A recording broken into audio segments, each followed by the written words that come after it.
Wave 31 Storm Tracker meteorologist Grace Anello with 31 Triple Doppler.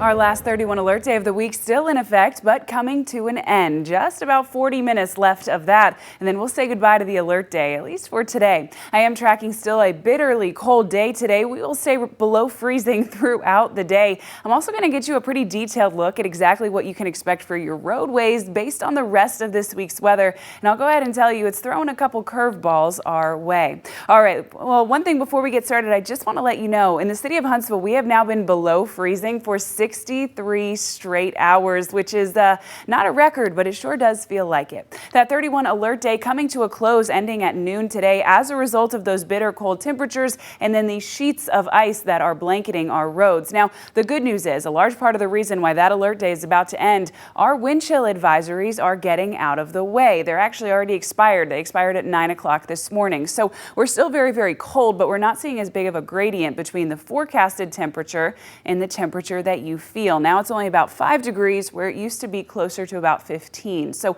conditions are improving. 11:19 this morning and 31 Triple Doppler is not showing us one drop of rain or one flurry of snow, and that certainly is a blessing. However, tomorrow that forecast does change quite a bit. Feeling like 13 degrees in Scottsboro, 12 in Decatur, 21 in Muscle Shoals, and 14 down in Coleman. A chilly, chilly day today, still well below freezing. Most of us even more than 10 degrees below freezing, and continuing to warm. As we head through later this afternoon, we will reach to 31 degrees, still not getting above freezing, but very, very close. We'll also have plenty of sunshine today, and that is the best possible thing we can have for our roads. Even with temperatures this cold, we will start to see some melting with the sun and the combination of the tire friction on the road. However, we won't see true melting until tomorrow afternoon when temperatures make it into the 40s. Now on Thursday afternoon, we're also going to see some rain, so it's not going to be a sunny 40, it's going to be a cloudy and rainy 40. And we could see just a touch of freezing rain scattered within that. However,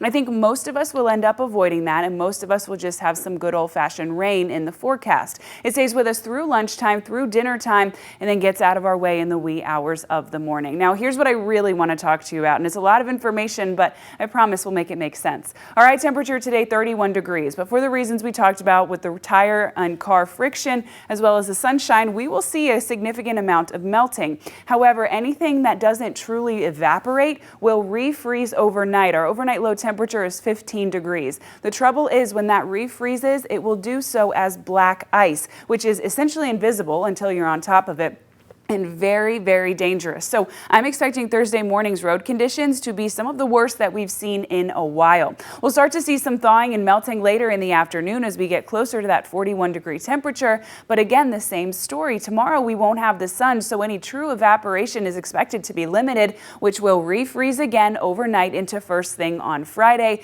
And it's just rinse and repeat for the next several days. So we are not out of the woods with this system. If you do absolutely have to be on the roads, the best time to do that is from about 10 a.m. to about 4 p.m. Pick daylight hours, pick the hottest part of the day, and try to avoid the early morning and late evening when the sun is not up and when the temperatures are the coldest, because black ice will be dominating, which is very, very dangerous at that point. Take a look at this weekend, just 9 degrees when you wake up on Saturday, up to 22 for your high, up to 37 for our high temperature on Sunday. And then fast forward to next week, we're talking about high temperatures in the upper 50s and even mid 60s later next week, but it does come with the price of some scattered showers and storms.